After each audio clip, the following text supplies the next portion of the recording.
오늘 말씀과 꼭 맞는 귀한 찬양 하나님께서 영광 받아주신 줄로 믿습니다. 박수로 영광 올려드리겠습니다. 귀한 찬양과 연주 감사를 드립니다. 할렐루야. 6월 둘째 주일 하나님께서 베풀어 주시는 사랑과 기쁨과 참 평화가 오늘도 여러분의 가정과 또 수고하시는 일터, 살아가는 모든 삶의 자리에 충만하게 임하시기를 우리 주님의 이름으로 축복합니다. 오늘은 사도행전 7장 본문의 말씀으로 순교자의 희생으로 열매 맺는 복음이라는 제하에 하나님의 말씀을 증거하겠습니다. 1956년 미국 전역을 충격으로 몰아넣은 사건이 하나 생겼습니다. 시카고에 있는 명문 대학인 이 휘튼 대학을 수석으로 졸업한 짐 엘리엇이라는 청년이 있었는데요, 자신에게 보장된 그 미래를 마다하고 남미에 있는 에콰도르 그 정글에 사는 아우카 부족에게 복음을 전하러 가기로 결단을 합니다. 아우카 부족은 아마존 이 정글 깊숙한 곳에 살면서 수백 년 동안 외부인들을 받아들이지 않았던 이 식인종 부족입니다. 그렇기에 이 짐 엘리엇을 아끼는 이 가까운 지인들이 아우카 부족을 향한 그의 선교 계획을 모두 다 만류했습니다.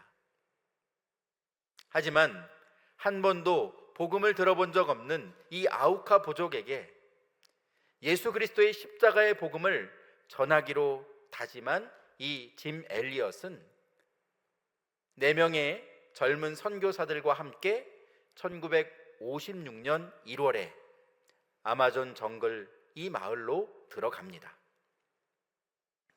마을 근처에 있는 물가에 이 텐트를 치고 복음을 전할 준비를 하고 있다는 보고를 전한 지 닷새가 지났는데도 더 이상 이 선교 본부에 연락이 없자 이 본부는 정찰대를 들여보내서 확인을 합니다.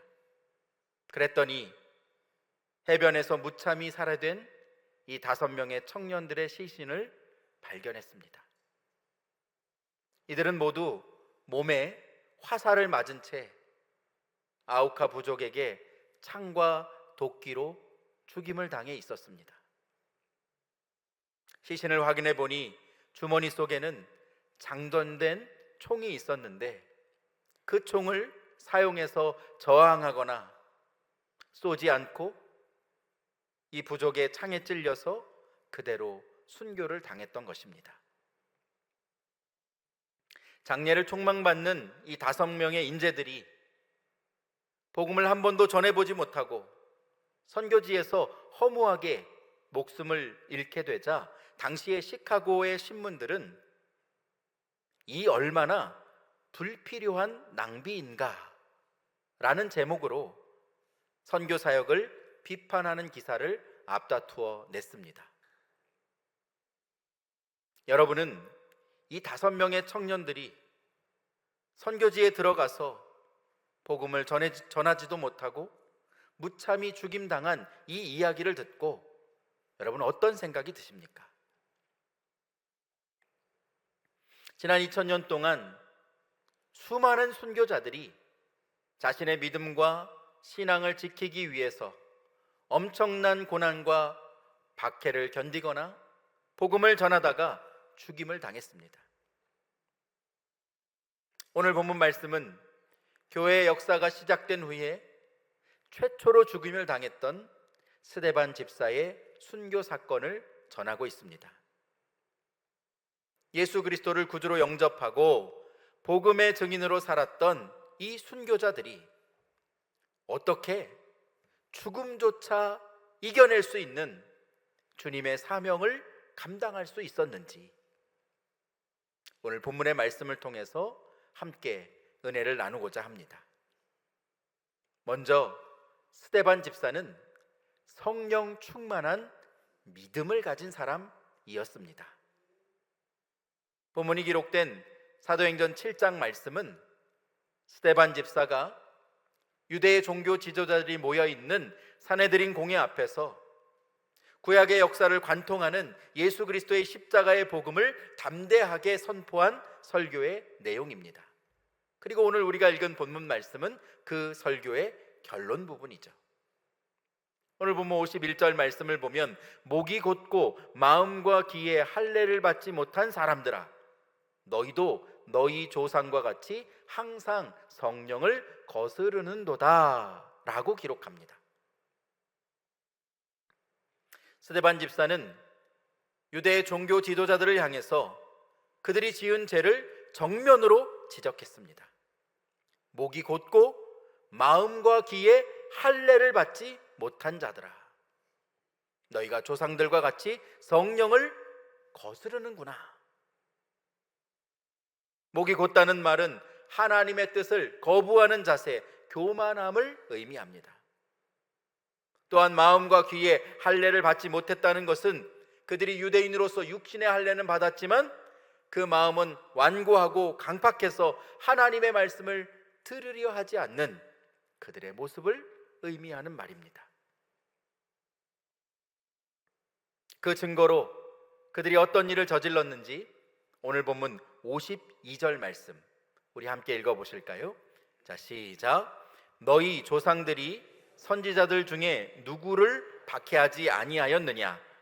의인이 오시리라고 예고한 자들을 그들이 죽였고 이제 너희는 그 의인을 잡아준 자요 살인한 자가 되나니. 아멘. 너희 조상들이 의인이 이 땅에 오실 것을 예언한 선지자들을 죽인 것처럼 너희는 의인 곧 예수 그리스도가 이 땅에 오셔서 십자가에 못 박아 죽임당하시기까지 너희가 그 일에 앞장섰고 살인자가 되었다라고 말씀합니다. 실제로 유대의 종교 지도자들은 메시아를 간절히 기다리는 사람들이었습니다. 그러나 정작 하나님께서 보내주신 독생자 예수 그리스도를 알아보지 못하고 오히려 예수님을 십자가에 못 박아 죽이는데 앞장섰던 것이죠. 여러분, 이것이 바로 성령을 거스르는 자들의 모습입니다. 하지만 스데반 집사는 성령 충만한 사람, 성령을 의지하고 성령을 따르는 사람이었습니다. 예루살렘 교회에 구제 사역으로 인해서 여러 가지 문제들이 생기자 사도들은 7명의 집사를 세워서 교회의 일을 감당하도록 하나님의 일을 맡기게 됩니다. 그 일꾼들을 선택하는 기준이 무엇이었는지 사도행전 6장 3절 말씀은 이렇게 기록합니다.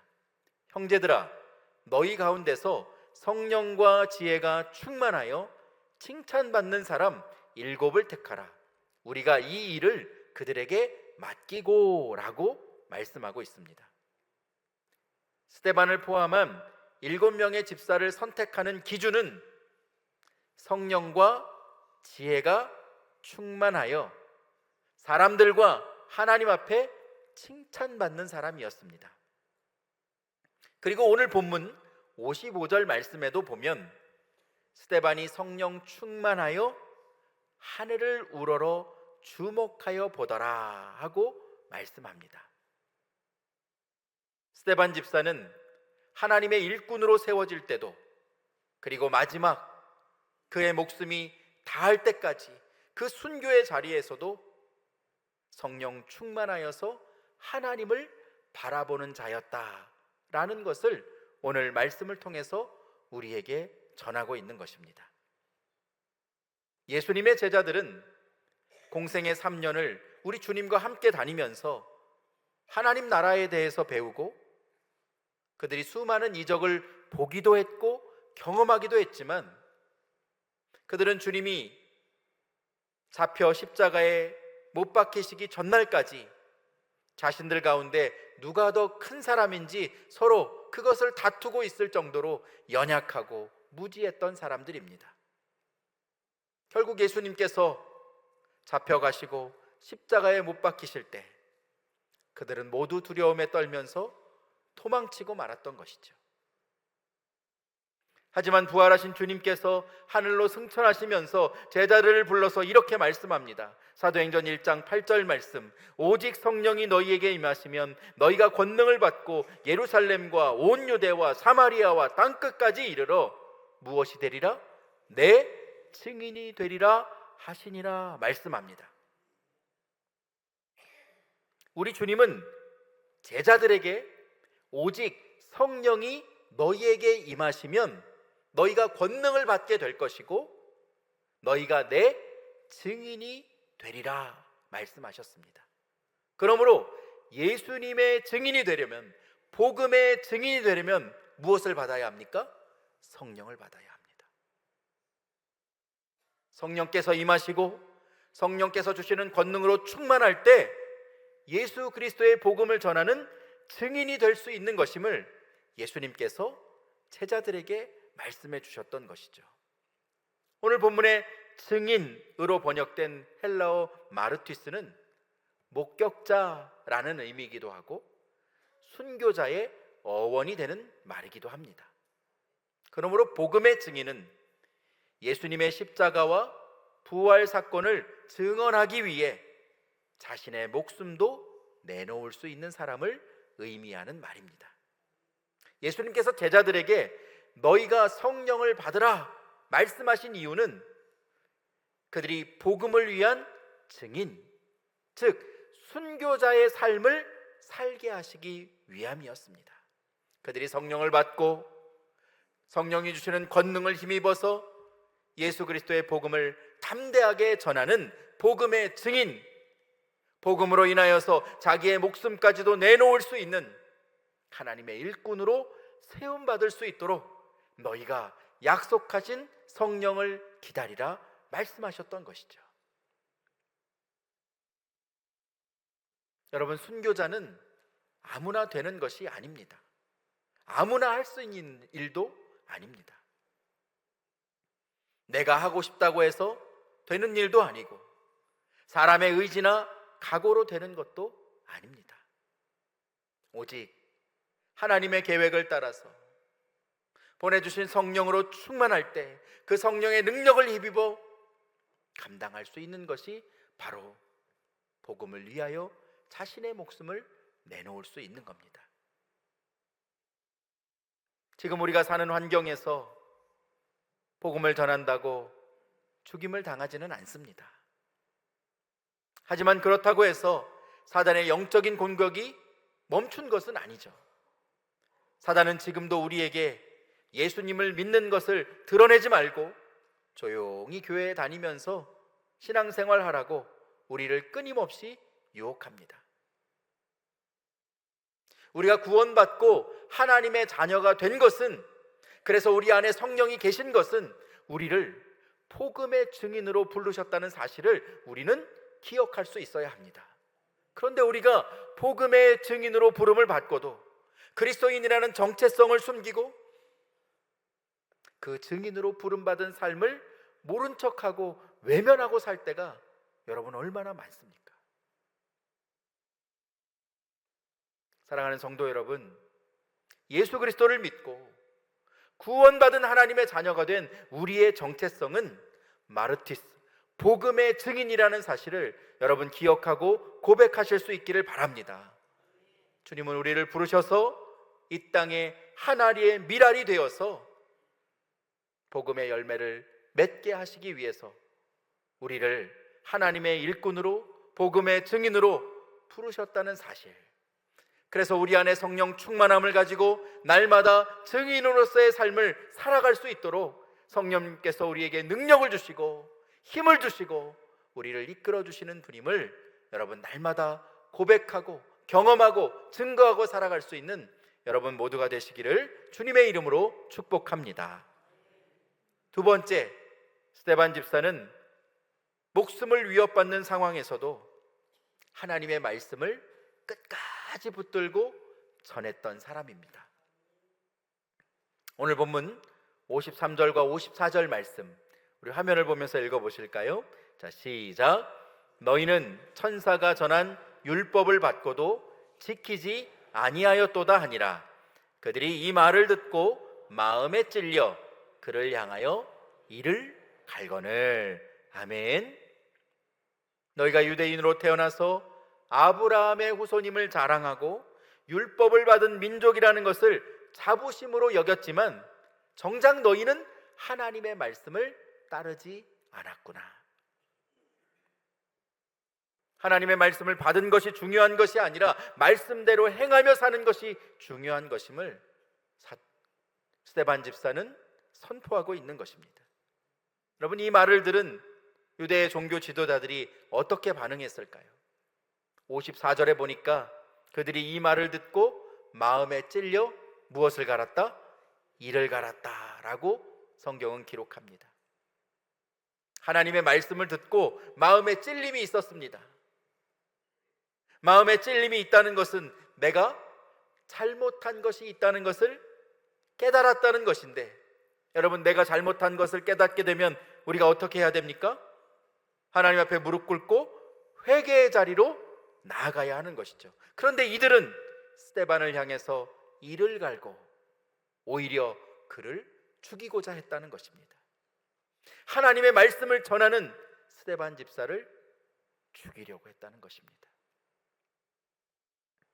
왜 이들은 하나님의 말씀을 듣는 것을 싫어하고 말씀을 전하는 스데반 집사를 죽이려고 했을까요? 요한복음 8장 47절 말씀을 보니까 하나님께 속한 자는 하나님의 말씀을 듣나니 너희가 듣지 아니함은 누구에게 속하지 아니하였음이라? 하나님께 속하지 아니하였음이로다. 하나님께 속한 자들은 하나님의 말씀을 듣기를 원하지만 너희가 듣지 아니하는 것은 하나님께 속한 자들이 아니기 때문이구나 라고 말씀하는 것이죠. 사랑하는 성도 여러분, 여러분은 어떠십니까? 여러분은 하나님의 말씀 듣는 것을 기뻐하십니까? 여러분은 하나님의 말씀 듣기를 사모하십니까? 말씀 듣는 것을 기뻐하고 말씀 듣는 것을 사모하고 말씀을 따라 살려고 하는 사람들은 하나님께 속한 자들입니다. 사랑하는 성도 여러분, 여러분 모두가 하나님께 속한 자들로 살아가시기를 주님의 이름으로 축복합니다. 여호와의 말씀 듣기를 즐겨하고 그 말씀을 따라 살기를 사모하는 하나님의 백성 되시기를 주님의 이름으로 축복합니다. 그러나 마귀는 하나님의 말씀이 선포되는 것을 싫어합니다.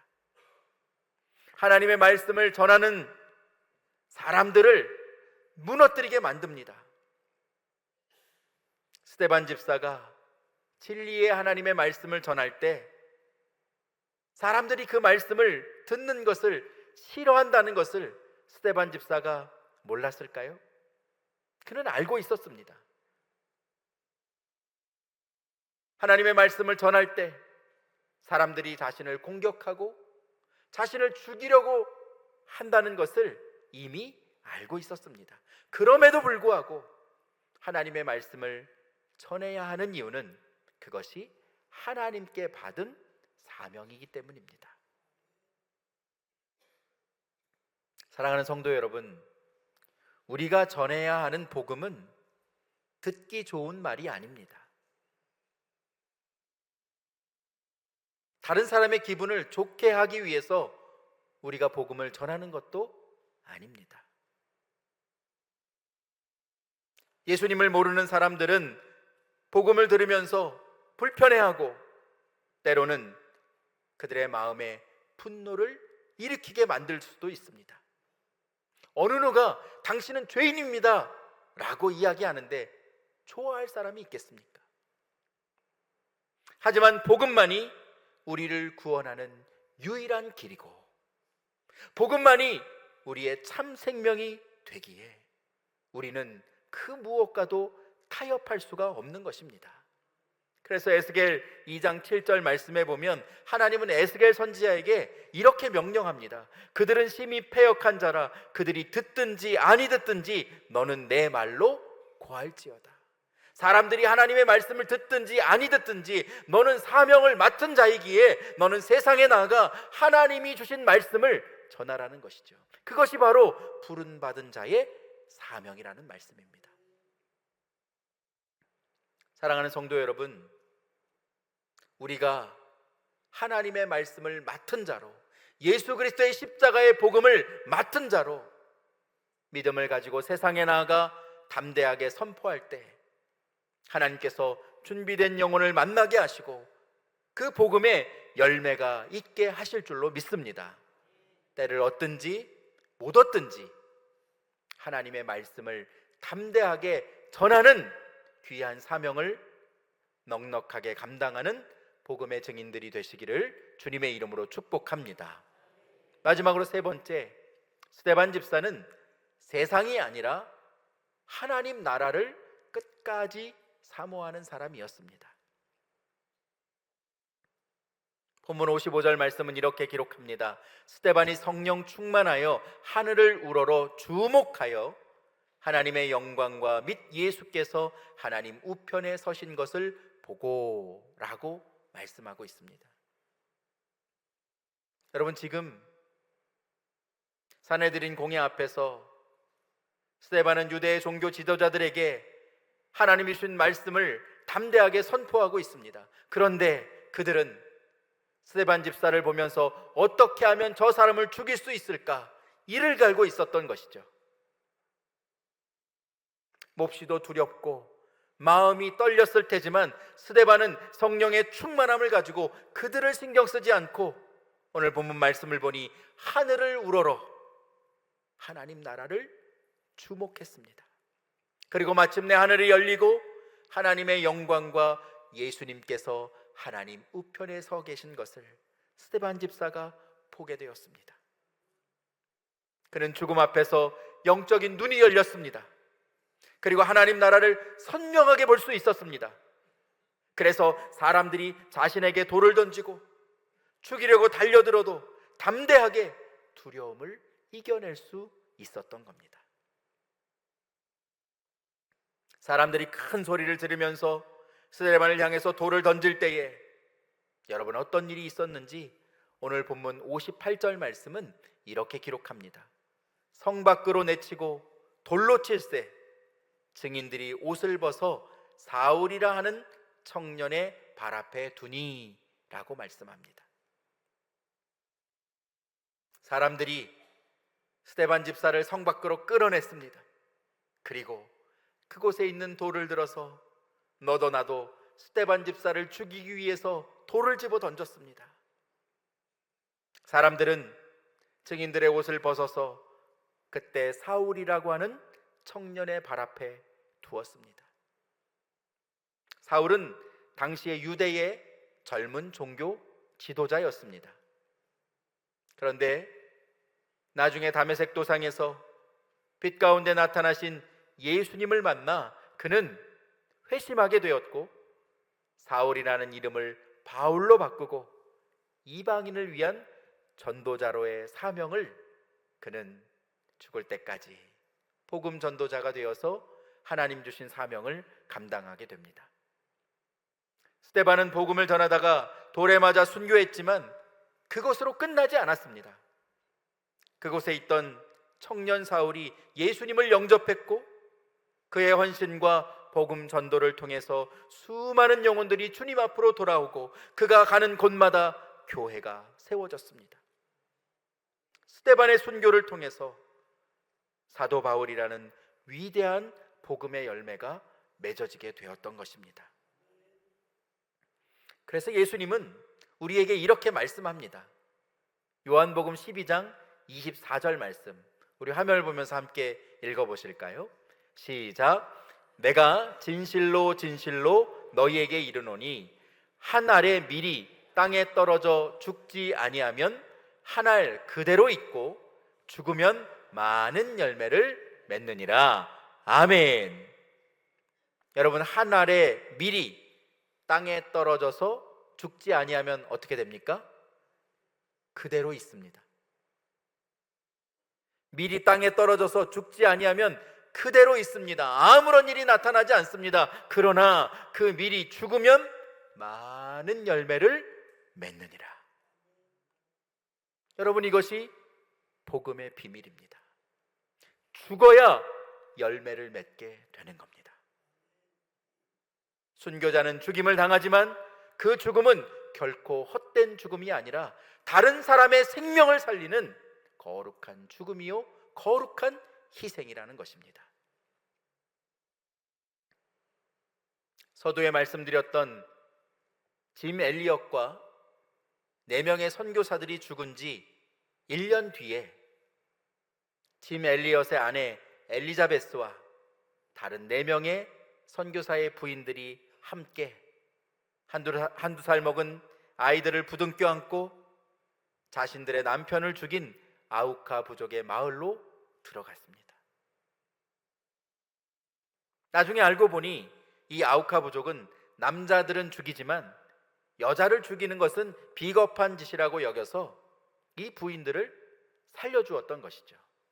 그래서 이들은 무려 5년 동안 이 마을의 부족 사람들과 함께 지내면서 헌신적으로 그들의 필요를 채워주고 돌보아 주었습니다. 5년이 지난 뒤 안식년을 맞아서 이 부족을 잠시 떠나려는 이 엘리자베스에게 아우카 부족의 추장이 이렇게 물었습니다. 도대체 당신은 누구입니까? 무엇 때문에 이곳에 와서 이런 고생을 하십니까?